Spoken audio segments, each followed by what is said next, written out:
Sam, alcoholic and an addict. And I'm Joe, alcoholic. My man, Joe, you are listening to Tenacious Recovery. Got to be tenacious about your recovery if you want to stay sober. And I want to dedicate this particular episode to all my machinist union brothers and sisters out there, from Guam to St. Thomas. We're all over. We're the largest manufacturing union in the world, basically.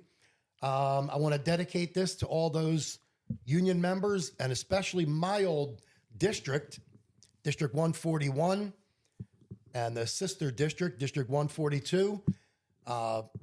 My local is 1776, right in the great city of Philadelphia. And Sam, you want to kick it off, buddy? It was with great pleasure I get to introduce a good friend, personal and professional mentor of mine, I would say, Joe W. Joe, how's it going, brother? Hey, guys. I appreciate the invite. I was excited to do this, and I appreciate what you guys are doing. It's funny, like, when we ask people to do this, initially, I feel like the reaction's always like, I don't need to do that. But then you kind of, like, expose them to a couple episodes. You really let them know what it's about. We sort of draw the line between, like, any sort of 12-step tradition versus, like, really how easy and, like, comfortable it is. And certain guests that I always think are a little bit reserved about it typically end up and are some of my favorite episodes. So I've known Joe, God, probably like 6 years now. Yeah. I talk to him at least once a week, no matter what's going on. And I've known him since I had one kid. I got 3 of them now. You know what I mean? And he is somebody that I look forward to sitting down with and watching time kind of stop, because he reminds me how simple you can keep this thing and live like a really, really good, wholesome life when you focus on your values and kind of let the noise drown out. So with that, I mean, I know bits and pieces of your story just from knowing you over the years, but I would love to hear it in its entirety. So I will kick it over to you, brother. Why don't you start us at the beginning, dude? Yeah. I grew up in North Philly, in a place called Germantown Brickyard. I had a typical alcoholic upbringing. It wasn't pretty by any means. Had 4 sisters. My mother and my father. He was a really, really bad drunk. It was a classic upbringing. It was very violent, very dysfunctional, and so when I look back on those days, I mean, I wonder how we got through that. You know, it's funny how things work out. Yeah, So, absolutely. Makes your skin a little bit tougher, you know? Yeah. I mean, if anything else, I would say I have more gratitude than anything else. Yeah. I remember growing up over in Brickyard. And Explain Brickyard. Is that a neighborhood in Germantown? it is. It's the east side of Germantown. Back then, and I'm going back into the 70s, it was very gang related. You had Brickyard and you had Happy Hollow. They were the 2 rival gangs back then. And I can tell you that in the summertime, you couldn't do these now. You couldn't do this nowadays. But what my parents would do was in the summertime, they would put me and my sisters on a Greyhound bus and send us down to Florida for the summer just to avoid the gang wars. Wow. So, Who'd you have in Florida? My grandparents. Oh, okay. My grandparents were down there in Melbourne, Florida. But like I said, you couldn't do that kind of stuff today. You couldn't put 5 kids on a bus unsupervised. Right. No way. 5 young kids? No, you couldn't. So I was going down there from age 8 years old to about 14 years old. Brother, I don't even let my daughters walk 110 feet to the bus without me going different with them, times. It's you know? different. It is a times. different time. It's a yeah, completely right? and totally different time. So, You're talking about the late 60s, early 70s. I mean, with how old we are. You know what I mean? Yeah. So, yeah, it's definitely a different time. That's a long bus ride. What would they pack you with, like 17 peanut butter and jellies or something like that? You know what? Don't laugh, because there was a lot of peanut butter and jelly. I bet there was a stack of those things. There was. Wow. And so, yeah. So now, and just to let everybody know listening, Germantown is an area in Philadelphia. Yeah. Correct. And you're talking about an area within Germantown. So this particular area, most people don't even Uptown. know about it. Yeah. It's pretty bad, The Brickyard's still pretty bad today. right? Yeah, 100%. It always has been. I lived across the street from a playground. It was called Worcester Playground.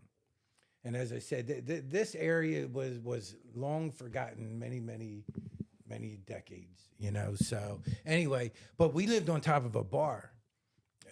Me, my 4 sisters, and my parents. It was a 2-bedroom apartment. So if you can figure that out, right? Wow. And as I said, my father, he was a really, really bad alcoholic. And I can tell you that I remember being in first grade, waiting for him to come home and beat on my mom. I wouldn't go to sleep. So that kind of gives you an idea of what alcohol, you know, what it does. So the funny thing is, when I look back, I always said to myself, I will never be like that man. I will never be like that man. And that's from coming from a little kid. So I will tell you, as years went by, I automatically took to the street. I didn't want to be home. I didn't want to witness that kind of stuff. And I got to tell you, maybe at the age of 12, I'll put it this way, I was cut in school in first grade. And I had the truant officer sent to my house in first grade. All right, so that maybe give you an idea of the dysfunction that was going on. Yeah. But as I said, I always said I wasn't going to be like my dad. And I can tell you right around 12, 13 years old, I was running the streets. I wasn't coming home. I'll tell you a funny story. It's kind of funny when I look back now. But I remember I said, I'm not going to be like him. And when I look back, I can still hear my mother saying, "You're just like your dad." And you know that When you were that young, she would say that to you? yes, Oh, yeah. man. So the thing was, I was again where we lived. It was a really bad area, and we were welfare, and we didn't have anything. But I remember they put a security system in our house, and you know what? I felt good. I felt like secured. Yeah. I felt well. I come to find out years later that was for me to keep me in the house. Really? Yeah. Wow. So they knew when you were leaving. Yeah. They knew that I was running the streets when I was supposed to be home, and so yeah, that was kind of an eye opener. Yeah, I can't imagine so. You were like, oh, man. People finally getting some stuff done around here. Yeah, exactly. They were just looking out for Joe. That's pretty crazy. So anyway, so yeah, I ended up being just like my dad. And I think back on all the turmoil and the heartache that I put my mom through. I would say by the age of 15, and I guess because time really had I couldn't tell you what year it was half the time, and that's pathetic. That's kind of sad, but I would say at the age of 15 years old, I was asked to leave the house. Oh wow! And when I say asked, I came home. And my belongings were packed in a Budweiser case. You know, and I was told you have to go. Where'd you go? So it's interesting. I ended up going over there was a school teacher that had a soft spot for the troubled kids in the neighborhood. So I stayed there for a few years, and yeah, and I at some point I burned that bridge too, and I was asked to leave there. So when you say running the streets, were you just running around drinking? Were you using? What was that? I was doing it all. So I was I shot meth. I'd say the first time I shot meth was around 15 years old. Yeah. I was drinking. How old were you when you started drinking? I'm gonna say I was going to this place. It's called the Germantown Boys Club, and I would say started drinking regularly around 6th grade. right? Wow. I can tell you that I had all the characteristics of an alcoholic way before, you know, and you hear about this in AA, but I remember, so my father, when he would work, was a part-time bartender and a part-time truck driver. But I remember going down and bringing his dinner to him at the bar. Oh, you worked at the bar. You guys lived above. There was a VFW that he had Yeah. worked at. And I remember going down there, bringing him his dinner, and I'm guessing 9 years old. I would go to the bar, and his friends would, yo, Joey, what's up, and this and that. And I remember one of the guys, they would buy me sodas and stuff like that. And this one guy, he said, Joe, you want a soda? I said, yeah. And they must have forgot about me. And I sat there waiting. And the bartender poured him a shot. And I'm looking at the shot. I'm thinking, this one cheap bastard. And I downed his shot on him. Yeah. So I downed his shot on him. And they all thought that was funny and cool and all that. How bad did that burn? Oh, my goodness. So before that, my father would come home, and he was a heavy gambler. So he would come home at 2, 3 in the morning, and they would have card games. I would wait up. I would kind of get them their drinks and stuff like that. And For the card games. yeah. In the apartment. In the apartment. 2-bedroom apartment. 2-bedroom apartment. So you and your 4 family sisters. of 5 in a Yeah. 2-bedroom apartment. Yeah. Yeah. So that's crazy. man. So, but So when did you start doing meth? You said you started shooting it at 15. so when I was in 8th grade, they had that Black Beauties come around. Yeah, the speed. Right? Yeah, I remember the it, diet right? pills. Yeah, So I remember people would come to me for their stuff at that age. All right. And it's funny because my mom, back then, you would have dinner at, the family dinner. Oh, yeah. I would disappear for an hour before dinner. And my mother, again, I found all this out later on. She was following me. Like she knew what I was up to. So 8th grade is when I started doing speed. I would say somewhere in there is when I started doing crank and meth. Mm-hmm. So yeah. 8th grade. How old are you back then? 12, 13. So there you go. yeah. Yeah. So anyway, needless to say, I got involved with things that I had no business getting involved with. We were selling meth. I was listening to one of your podcasts yesterday. The Pastor Pastor Jason I was episode. telling you about. Yeah. Very good episode. Yeah, Great So one. he was nailing a couple of my hot spots. Ah, All right. So as I said, I grew up in Germantown, and eventually I moved over to Alany, Okay. 5th Street, and I was living in a shooting gallery. My sister and I had a shooting gallery over there with a bunch of bikers would come Wow. in. Your sister would run around with you too. My sister, yeah. Okay. My oldest sister, unfortunately, she is passed because Yeah. of this disease. Uh, Her son passed because of this disease. yeah. Her partner, it just wiped out it's the whole sad. family. Right. Yeah. I'm it's sorry, sad. brother. But we had a shooting gallery back then, and I was running with some really shady guys. So Pastor he was ringing some hot spots for me yesterday. I'm sure he was. So He ran around the entire city.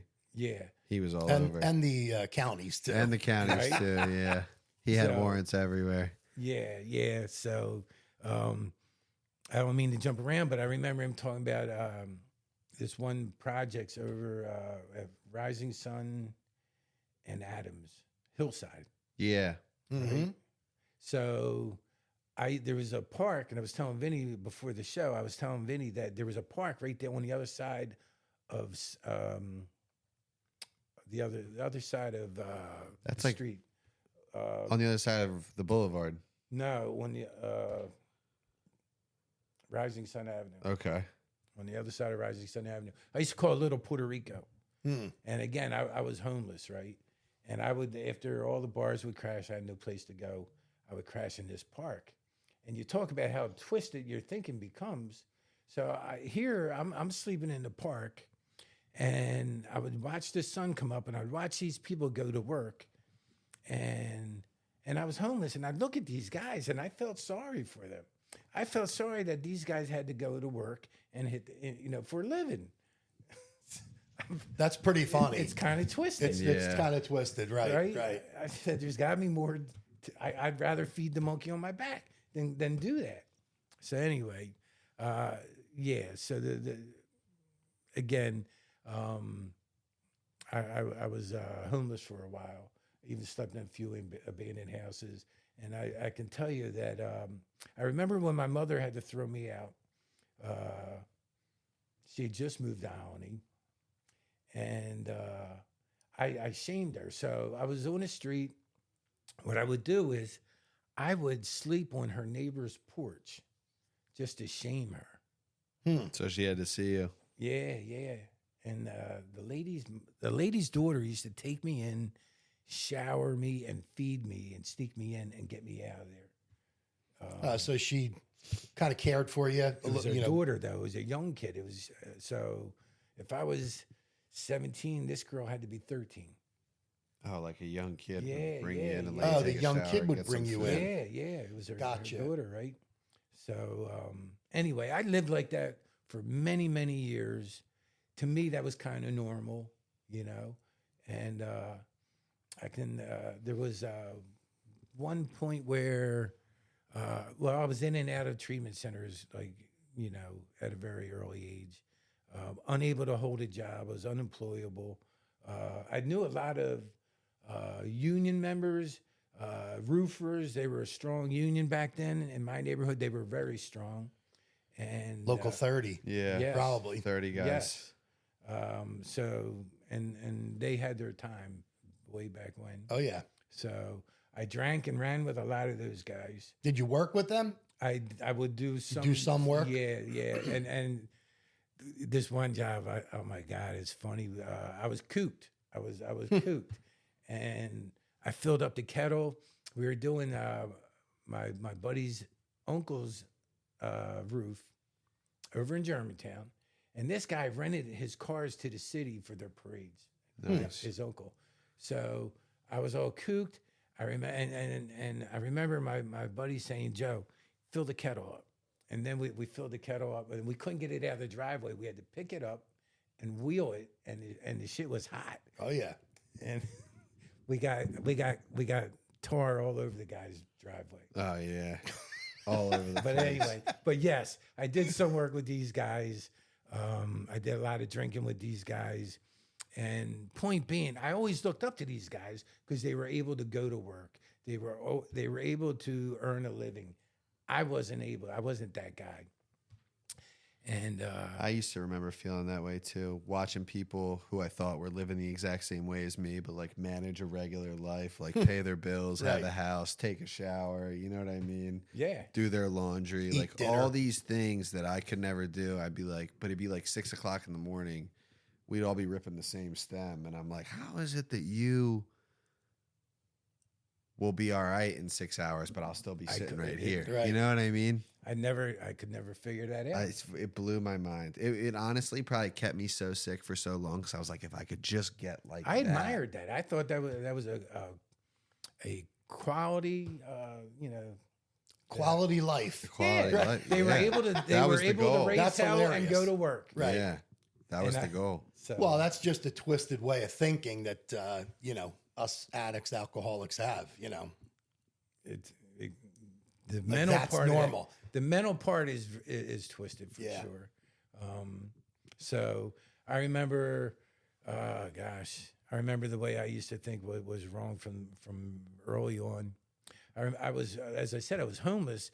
There was a place at Seymour and Germantown Avenue. Yeah. All right. That was the borderline between the east and west side. And I remember being on the corner down and out and weather moving in. I thought it was a personal assault on me. I thought God was putting weather and I literally, I said, listen, I will find shelter before this shit moves in. That's the mentality that I had. It was me against God. Right. Yeah. At a young age. And We're talking 15 back then? 16? I would say 16, 17 years old, right? So anyway, another thing. So I went to this treatment center, or actually it was a detox, and I remember going in there. I was on welfare. They had to take me. I went in there. I talked my way out of there. And this is the real side of alcoholism. I remember I went in there. It's kind of funny again when I look back. I checked myself into this place. It was a detox. I talked my way out a day early so I can go get my welfare check. Right, so I was supposed to get discharged on a Saturday. I talked them into letting me go Friday. I went all the way up from Chestnut Hill over to Cheltenham with no car to get my welfare check. But the lady said, before you go, Joe, she goes, I want you to check something out. And she made me look at the book. She says, you need to look at.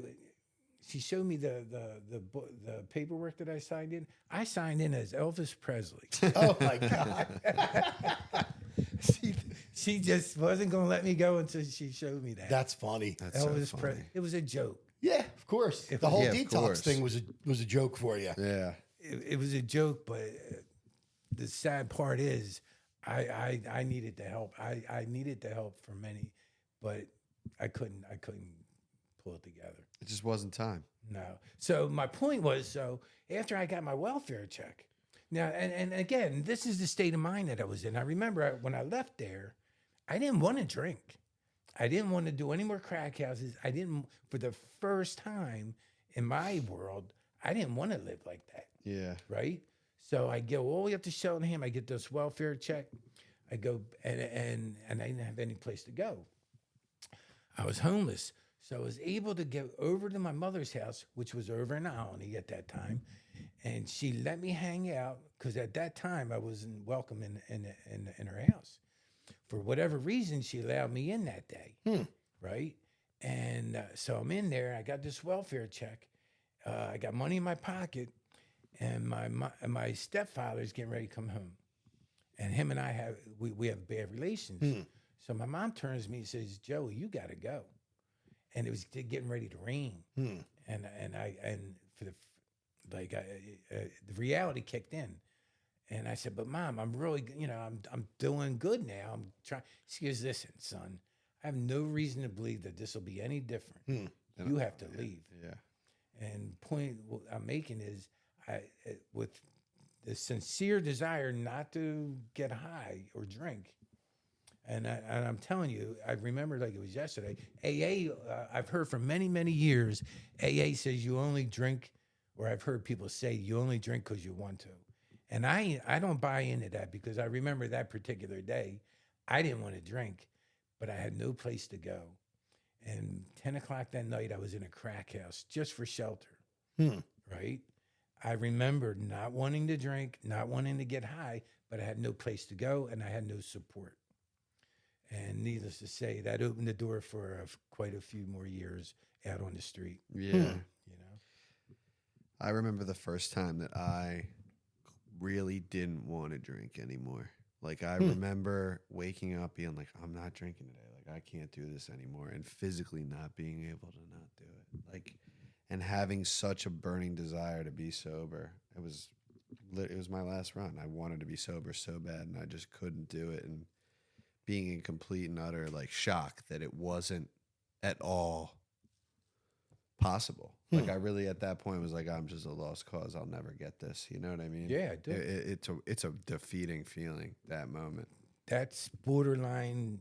That's where I believe people go suicidal. Yeah, I almost committed suicide. I swear to God. It's a progressive disease, and when you give up hope, that's where you're getting into. You get into that vicious cycle. All right, so you were out on the street for a couple more years after that. I was out there for many, many years. It seems like that moment's kind of like really burned into your brain, like sitting there looking at your mother like, hey, I'm dead serious this time. Her not buying it because you probably told her the same story 1,000,001 times, but for the first time, you really meant it. She can't see the difference, and can you blame her? It was in the heart of hearts at that particular moment. But you know what? Look back, she had no reason to think any different. Of course. Exactly. You You had haven't said proven anything same up to song that and point. dance. Right. Same song and dance. And you were out for a few more years. What are that? Is that just a blur? So, yeah, I can tell you when I say I didn't know what year it was, it's kind of comical, kind of pathetic. So I remember going to fill out a welfare application down in Kensington, right? And I remember, and this was just one of a few times, but I remember turning to the guy next to me. I said, yeah, what's today's date? Right? And I'm hoping he tells me what year it is. Oh my God. That's some jacked up That's some Yeah. wild stuff, man. That's when you're gone. Absolutely. That's when you're gone. I would go to these VFWs, these biker bars, talking to myself. And these guys were staying clear. No way. Really? Yeah, yeah. This was over in Alany. And so yes. Wow. So yeah. But Even the bikers were looking at you funny. Yeah, they're like, that's this guy's really crazy. Yeah, that's bad. This guy's crazy. Stay away. I had one guy, I ran with a lot of the bikers. I dealt drugs with a lot of these guys at a very early age, right? And one of the guys told me, Joe, you're not welcome here anymore. You need help. You need help. I got sober. I want to jump ahead of myself, but I got sober at this biker clubhouse at 4th and Tabor. You got sober at a biker club? This What? is the turning point, right? So Oh. it's a 4th of July weekend. I'm partying like there ain't no tomorrow. The booze, the drugs, the women, around the clock, free. It doesn't get better for a guy like that than, Right. for me. Sure. That was the day that I surrendered. Really? 4th of I July. walked away. I couldn't do it. Don't ask. It was not my will. And you hear about all that talk in AA, but I can tell you that it wasn't my will. Life didn't get any better. I picked up the phone. It was a 4th of July weekend. And my mother let me in the house. And I went over there. Instead of drinking up all their beer, I was on the phone to a treatment center for half the day. How Trying to about get that? out somewhere. Yeah. Yeah. Yeah, and I remember the questions, and again, it's comical when you think. So they would ask you those, they would ask you questions on the phone, and I remember, and you can laugh if you want because it's kind of funny. So they asked me, are you planning on drinking tonight?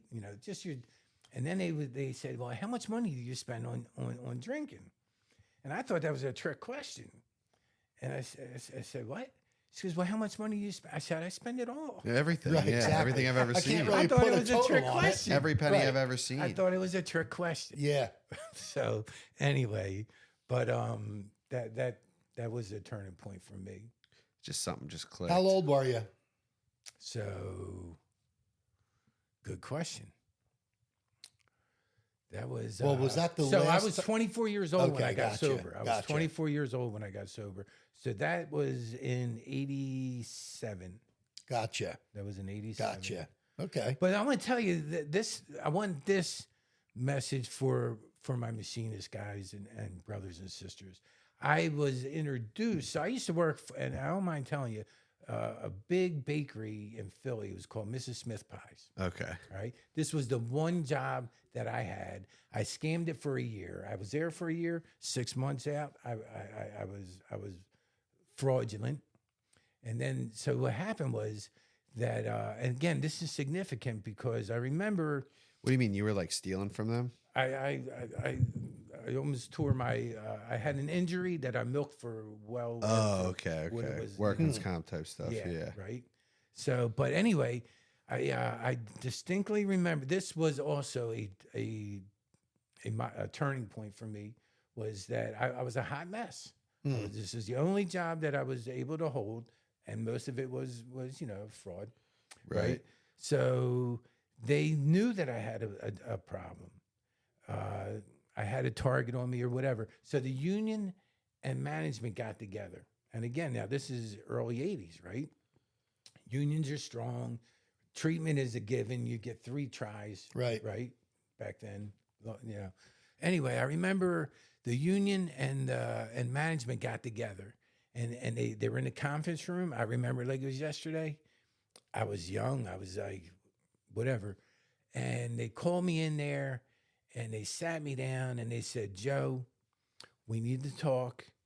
It was funny because I was on night shift the whole year.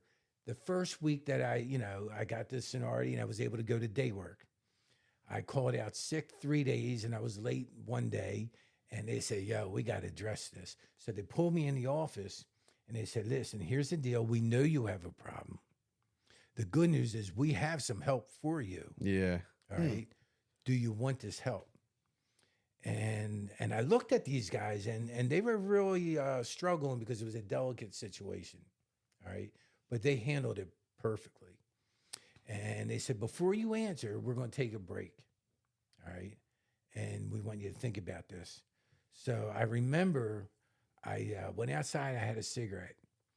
And I went out, and again, I was at the breaking point. Yeah. I was suicidal. I was hurting. I was homeless. Yeah. I went out and had that cigarette, and I remember like it was yesterday. I went out and I cried like a baby. Yeah. I cried like a baby because I knew in the heart of hearts I couldn't live like this anymore. I didn't want to live like this anymore, and I just didn't know how to ask for help. My pride would not allow me to accept it. Sure. So, needless to say, we reconvened. We went back in. They said, Joe, what do you want to do? It's your call. And I said, listen, I'm good. I got this. I got this. And they said, all right, you signed that last chance agreement, right? Yeah. The very next day, I called up with tears in my eyes. I said, listen, I can't get in. And they said, well, you know the deal. And that was a Friday. I was up in Northeast Cruisetown Road. Oh, you're saying I can't get in, like I can't come to work today? I can't make it. Yeah. I'm a hot mess. I can't I can't. I ended up in up on Cruisetown Road at this girl's house. Right? And anyway, so the really interesting thing was they said, listen, good news, bad news. Bad news is we've already had that talk. You lost your job. The good news is the offer's still good if you want help. And I said, yes. Right? My life story, the ship sailed. I was late. They sent this EAP guy. They said, there's going to be a guy calling you. His name was Joe. And this is a long time ago. It's very, very faint, the memory. He did call. He reached out to me Friday. He says, listen, I can't do anything about your job, but if you need some help and you want the help, I can help you. And I said, absolutely. He said, I'll come up tonight or this afternoon, I'll come and get a good alcoholic. I'm like, why can't we wait till Monday? Right. Of course. Right? You need one more run. Come on, can't we wait till Monday? He says, no. And the guy just didn't pull any strings. He was straight, he was strong, and he stayed the course. He said, I'll be up this afternoon. And they took me over to the Philadelphia Psychiatric Ward. Way back when, all right? I remember they put me in a straitjacket. They put me in a straitjacket, took my and then rubber room. Back then, yeah, that was normal. Right? Early 80s. I didn't know this may be the so first it's time. over 40 years ago. You're talking 40 years ago, right? Yeah, probably 40, right? Because that's not when you got sober, right? No. So it was at least 40 years ago. Exactly, right? And I'm just a young kid. I'm just a young, scared kid, to say the least. And I remember going in there. They finally got me situated, and they took me up to the detox unit up there. This was up on the main line, right? I went through DTs. Yeah. I went through the whole. I weighed 145 pounds, right? A little funny. I always have a humor to it. So I remember when I was scared, they checked me in. I'm looking around. I'm like, I don't know if I'm staying or going. And the only belongings I have is the clothes on my back. Of course. So I'm scared. I'm not sure what's going. So I take my sneakers and I put them in the trash can in case I'm going to make a run. Right? I put my Put his shoes in the trash. Put my shoes, just in my case. sneaks, and they stunk anyway. I'm sure they were They nasty, were bad. covered in holes. I put them in the trash can for my accident case. Right? The very next day, they emptied the trash can. I have no shoes now. You got no shoes. Oh my God. You didn't think that one through. I didn't think it through. Needless to say. Right? So anyway, but yeah, I experienced some serious withdrawal. Yeah. The DTs. I remember the roaches. My sister would come and check on me. I remember her coming in the room and she would check on me. Joe, are you okay? And every time she closed the door, the roaches would come. Oh man. Oh, you were seeing things. I was going through it. Yeah. I was going through it. Wow. How about hearing things? You have auditory or no? No, I just remember those roaches. Just the visual Everywhere. stuff. Crawling on the walls. Wow. Everywhere. Yeah. So Did you feel them crawling on you at a certain point? they were on the walls is what I remember. Gotcha. Okay. Yeah. So anyway, so that's the consequences to that kind of lifestyle. Absolutely. It gets bad, man. What? Right. How old were you back then, roughly? So that was early 80s. Probably 20, 21? Yeah, early 20s. Early 20s. So you still weren't done. No. And it's sad because that guy, he made an impression on me. I was kind of primed for the, the turnaround, but not. So I went to this treatment center. They did send me to a treatment center after that. It was up in Hershey, Pennsylvania. All right. I don't think they're no longer in business anymore, but it was for all the union members. I remember when I look back, it was all the city workers and the tobacco and bakers. And I was there. And I remember going up there and Vinny, when I tell you I was scared all my life, but now I'm facing the music. And I remember they gave me the big book. All right. I was not a good student by any means. The big book may very well have been the first book I ever read. Yeah. Right. And I was reading it. And I had a moment where I thought to myself, most people, I couldn't even personalize things. I had to generalize. So I said, well, most people value their family. And most people value their shelter. Most people value their job. And then after I went through the list, I went and I said, did you have enough? I asked myself. I was doing some soul searching. Did you have enough? And the scary thing was I couldn't say yes, which was the answer in itself. Right. And needless to say, I went out for many, many more years. So, what seemed to be many more years. You left there? Did you left against advice, or you completed? No, I didn't. I never left against advice because I never had anywhere to go. Yeah. I never had anywhere to go. Yeah. So, as I said, I was on the street for many, many years. Ultimately, I ended up in the Salvation Army, which was in fact the turning point. Yeah. I heard your guy Jason talk about shooting dope. I ended up down there. Even when I was in Salvation Army, I found myself down at 22nd and Diamond in the abandoned house shooting dope. So it was getting bad quick. It was. For whatever reason, I was able to get sober before I left there. And how did that come about? So I was at Salvation Army for a year. Yeah. I am the real alcoholic who likes to have a real good time. Yeah. So if you're going to sit me in a room with 6 other guys, I need to find some women. Yeah. So I went to an Al-Anon meeting. You went to an Al-Anon down the street. meeting? Yeah, it's funny. I went down. I found an Al-Anon, and there was this beautiful woman. Oh my God! And she and I targeted her basically. Yeah. Right. And for whatever it's worth, things happen for a reason. Her and I stayed together for about 5 years. She was a career-oriented woman, very professional, had no idea what she saw in the likes of me. Just didn't.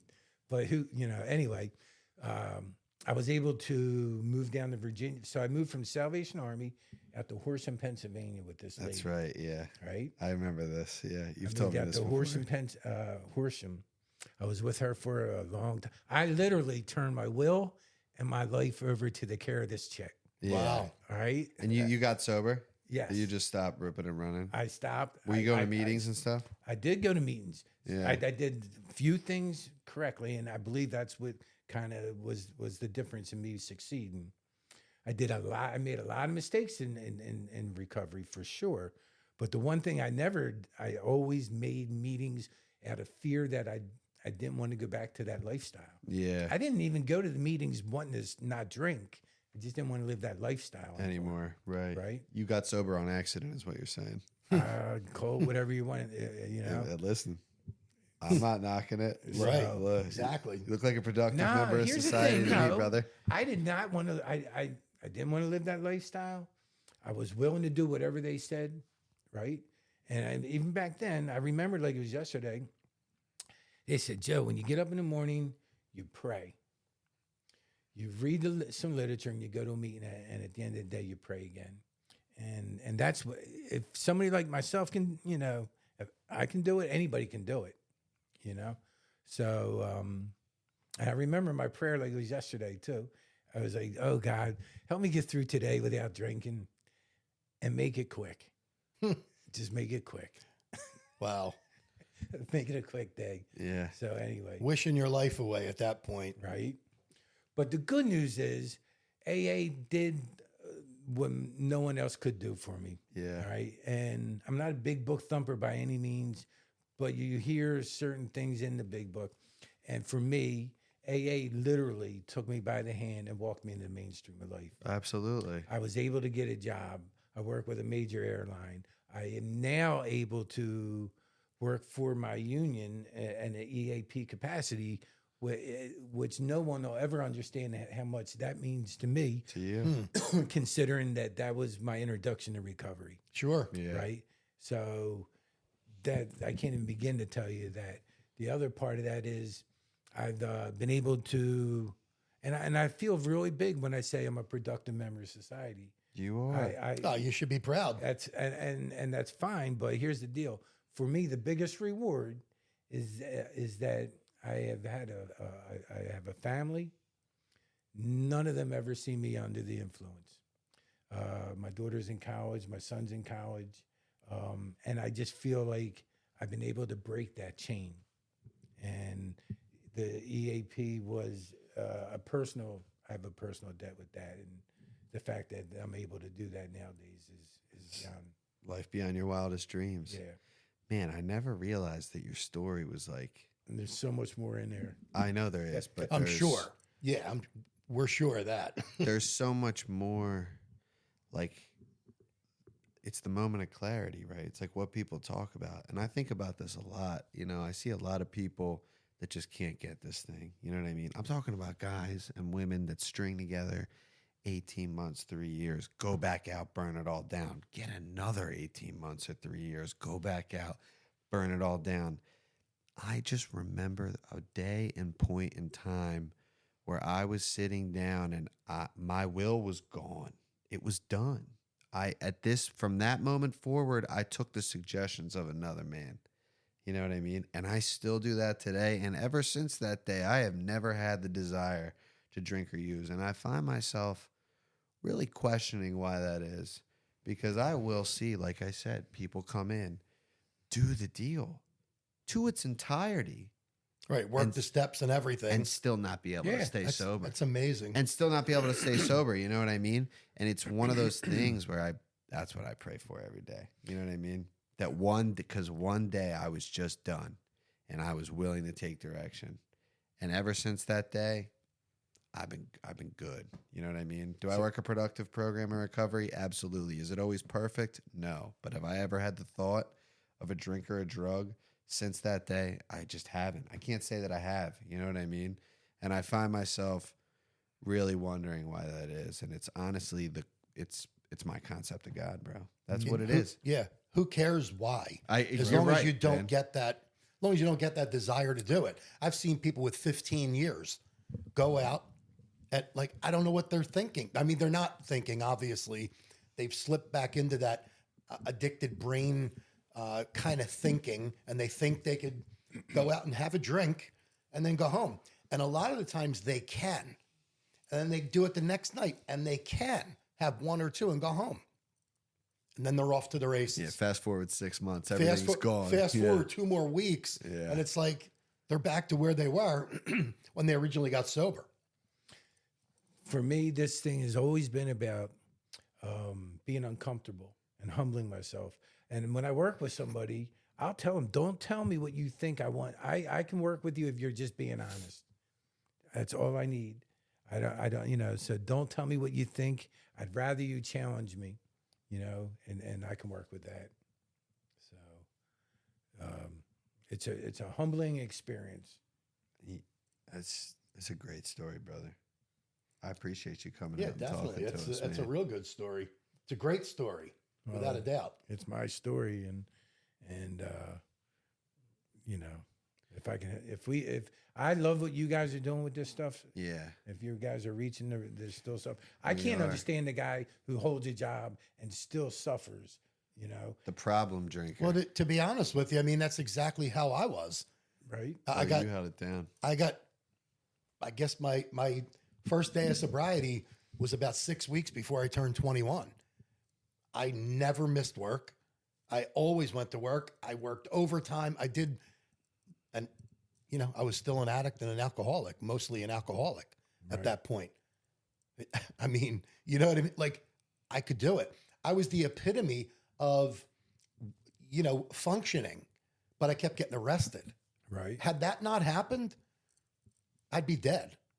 Like, thank God. Like, I can honestly look back and say, thank God I had some trouble that I ran into, like with the law, because, my first day of sobriety was August 15th, 1986.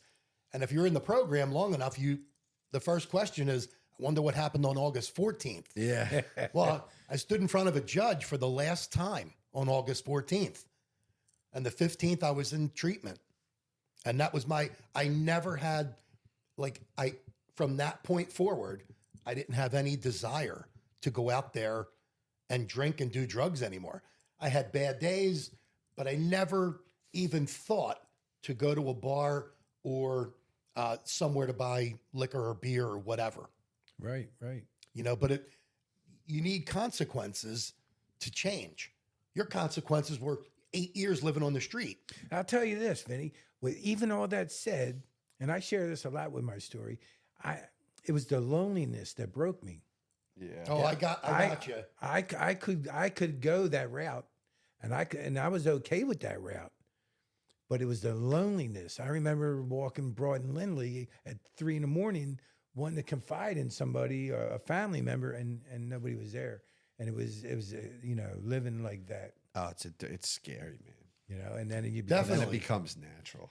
So- It's even scary. Right. It just becomes the norm. It's crazy. It becomes the norm, and you learn to live with it. Yeah. Like, that's the norm. So, okay. Like, just like when you were living on the street, like the norm was, I know what I need to do now. I need to eat. I know it. And you're putting life in very, very small steps. Okay. Now I need to find some shelter for the night. The next morning. Okay. Now I need to find money to at least drink. To keep and it do. going. So you're doing one tiny step at a time, getting by in your addiction. So that's why I tell people we're going to do one thing at a time, because if you stack everything up to what you have to do today and for the next 6 months or a year, it becomes overwhelming for the addict or the alcoholic. right? So I always say, look, here's what we're going to do. I'm going to do an evaluation. We're just going to talk. The second thing is I'm going to look for a treatment center for you, which means you do nothing but wait for my phone call. Now, the next thing, we do the next step, and then the next step, and then the next step. If you tell someone, here's the 10 things that are going to happen, in the next too 24 much. hours, Too much. it'd be like, oh my God, no, I can't do that. So it's one thing at a time. So when people come into the program, I feel the same way. Like, all you have to do is not drink. What time do you go to bed?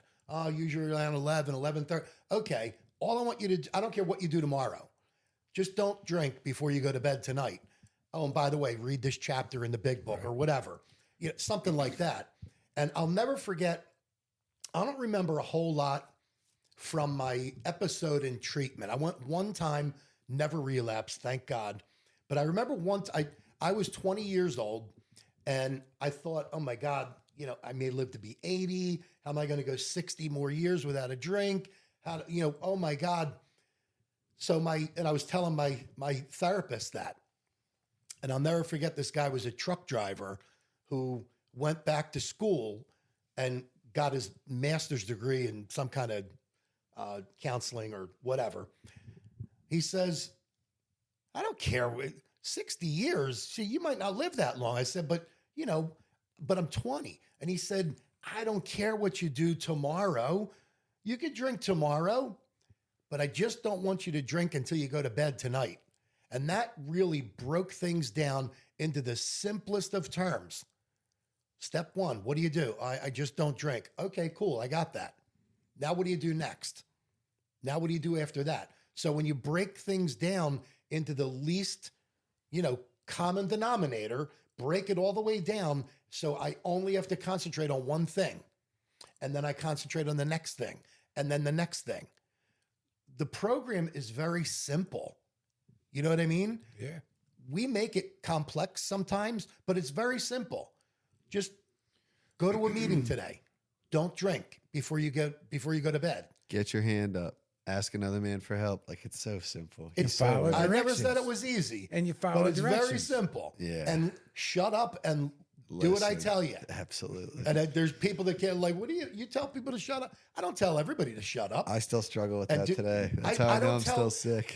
I only tell the people that are like the slick, cool kind of, I'm going to get over on this dude kind of thing. And I'm like, just shut up and do what I tell you to do. Yeah. I tell them what I The tell my guys kids. that need to be coddled, I'll coddle them for a little bit. It's, hey, we're going to get through this. I'm going to do it with you every step of the way. But the guys that need to be told to shut up, I got no problem doing that. 100 years later, I tell them what I tell them. Like, don't ask if you don't want to know. Exactly. That's right. That's right. Don't Yeah, ask if because you you don't may wanna hear know. a horror story. Right? That's right. That's right. Yeah, man. So tell me what you're doing today, Joe. Like, I know what your job is. Right. We're in the same union. What are you doing as far as the program? Because I know you got stuff going on. you Yeah, know? absolutely. Absolutely. I still am very active in the program. I go to no less than 4 meetings a week. I'm a regular. I'm in constant contact with my sponsor. I don't do very much different. Last night I was talking to my sponsor. He still lives in Virginia. He's been my sponsor for 30 plus years. Wow. Right? How about that? Yeah. So, I mean, What's his first name? Mike. Cool. Right. Mike. Cool. He's down in Virginia. Nice. And again, I'm in constant. I have a great network. I stay active. You kind of do this for a living now. We mentioned EAP work earlier. That's employee assistance professional. You help employees at your employer, that Right. large airline that we talked about earlier. And to me, and you hear about this is beyond your wildest dreams. I would have never dreamt that this was going to be. I'm somebody who you couldn't get to work. Right. I would not go to work. I refused to work. Damn near killed me. And to be able to be blessed to do something like this for a living, and don't get it wrong. I loaded airplanes for 30 plus years. I know what it is to work, and this is just a different level. This is a debt that I feel like it would be an outstanding debt for sure. Forever. Right. Yeah. That's the way I feel. Like the Union Brothers helped me out back in 1986.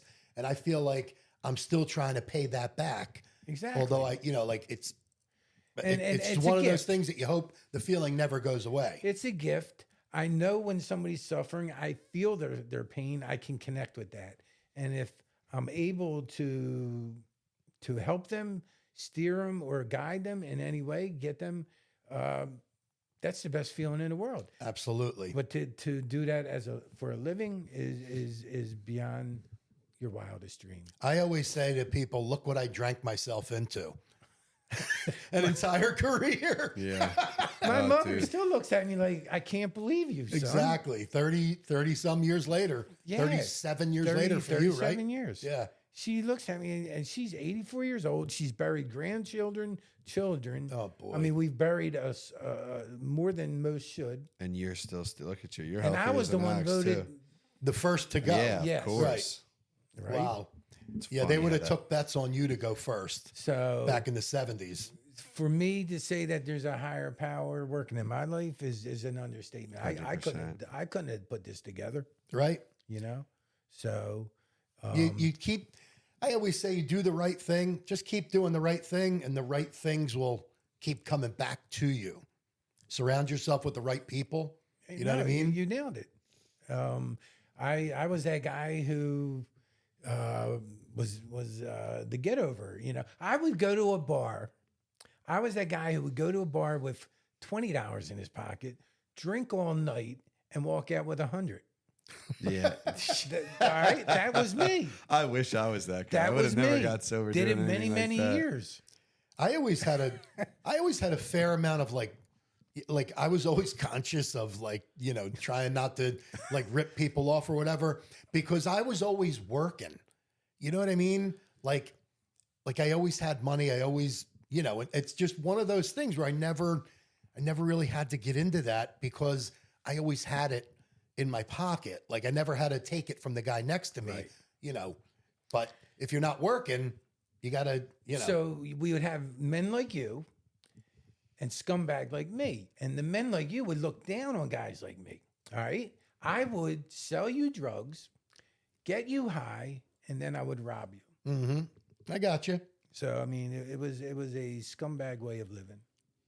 Well, we know for a fact that you are light years away from that, and I know we have people on the podcast that sold drugs years ago and ripped people off and they feel really, really terrible about it 30 years later, 20 years later. You know what I mean? And sometimes I ask them like, well, how do you feel about moving drugs, while you were in your addiction, while you're in your active addiction, what do you feel like now? And the response is like, they're so sorry for, hurting other people basically, but they weren't really in their right minds either. We survived. Yeah. Yeah. We survived it. And so that's how I feel. I just feel like, and I was at a meeting yesterday and they were talking about God. And again, I'm not a holy roller, but for me, it was very easy to see how a higher power was watching over me the whole time. Oh yeah. I didn't struggle with that. I always look at, why did I survive all those near-death experiences? Right. Why did you survive all those years living on the street, whatever? Why did Sam survive all his? You got to look at it like you were kept around God kept you around for something. For a reason. And maybe it was purpose. to help all those people that you've helped over the past 30 years. Same thing with me. I've been in this industry, been sober for 38, but in this industry for 31 years, 32 years, something like that. And it's hard to put a number on how many people that have crossed my path that I've helped. And I still feel like I haven't repaid that debt yet. You know what I mean? But, maybe that's why we all survived that experience that we had. You know what I mean? I don't believe things happen, by coincidence. Right. Absolutely. So, and I do. I put a lot of stock in what I was taught. I'm old school AA. Stay active. Stay active. You go to meetings. You sponsor people. You do the next right thing. And honestly, I'm not willing to jeopardize or even chance, throwing that away. Yeah, like what would life look like without that? Not looking to I find couldn't look out, at my kids. I would not be able to look at my kids. Yeah. They are grown. They're adults now. Sure. And as I said earlier, that's the biggest blessing I have in my life is that not one of them ever seen me under the influence, and the chain has been broken. Yeah, I can honestly, I'm one of the guys in your shoes too, that I got clean just before I turned 21. I didn't get married till I was 27. Right. I had kids when I was 29. So like there's not many people left that can say, I remember the old Vinny. Right. Oh, I remember there's not many people around that could say that. So, and I especially love the fact that, none of my wife, my kids, they've never seen me like that. It's the best. And so you understand. It is a blessing. And that's the biggest thing that, I was 11 years sober when I got married. Yeah, I went kicking and screaming. Yeah, I was about 7 years myself, roughly. Yeah. About 7 years. Yeah. And my kids come to me, and I value, I cherish their innocence. Oh, you're the guy for them. You know that. I allow them to be the kids that I was not allowed to be. Yeah, that's a great statement. You allowed them to be the kids that you weren't allowed to be. Yeah. That about hits it right on the head. So- You gave them the childhood that you were not afforded. Correct. My father, and I didn't even get around to it. My father, he suffered a serious alcoholic life. He was, I may have showed you a picture, but he died in his mid-50s. He was in a wheelchair. They amputated his limbs and all that stuff. And I remember when his world came crashing, I was in 8th grade. They rushed him over to Germantown Hospital, and he was, he almost died. But as a result, he was in a bed for the rest of his life. He lost his family. Everybody turned their back on him. And for whatever reason, that's when I actually spent a little time with him. Oh, yeah. Yeah. So, but when I look back at that guy, I feel so bad for him. All the turmoil he caused, for sure. But I look back, and there's a man who suffered. Died an alcoholic death. Absolutely. Which is the A greatest painful fear. alcoholic death. Yeah, he gave it Physically and emotionally painful. all. So when I look at that, that was my father. The fact that I am not that guy anymore, and I can be a father, that's It's a gift. yeah. It's I a don't gift. take it lightly. Yeah, you can't take that lightly. That's for sure. No. That's what I live for. So Definitely. Well, Joe, I think you're doing great work out in the field. You and I come from the same local in the city, and I respect the work that you're doing for the district and for many people. And I loved hearing your story today. That was awesome. Like Sam, I've heard bits and pieces of it over the years, but this was really cool. We hope you'll come back and visit us again. Next time we'll talk about a particular topic possibly, but absolutely. we'd that. love to have you This back was on. great, brother. But I really enjoyed the heck out of the podcast today. Any closing thoughts? No, I appreciate you inviting me in. I'd be happy to come back anytime you guys would like to do it. And you too. You guys are carrying a message, and I think everybody, your audience, appreciates that. So Appreciate you saying that. yeah, for sure. Appreciate you it, guys brother. have helped me when my guys. It's all relevant. You guys Absolutely, need man. help. This is our network, I know where to go. We jump in and help. That's it. Somebody jumped in and helped us years ago. Absolutely. So we still feel the need to do it. But again, really enjoyed having you on the program. But we're gonna pause it there. I'm Vinny. I'm an alcoholic and an addict. And I'm Sam, alcoholic and an addict. I'm Joe. I'm an alcoholic. My man. And remember, this is Tenacious Recovery. You got to be tenacious about your recovery if you want to stay sober. Remember that. And God willing,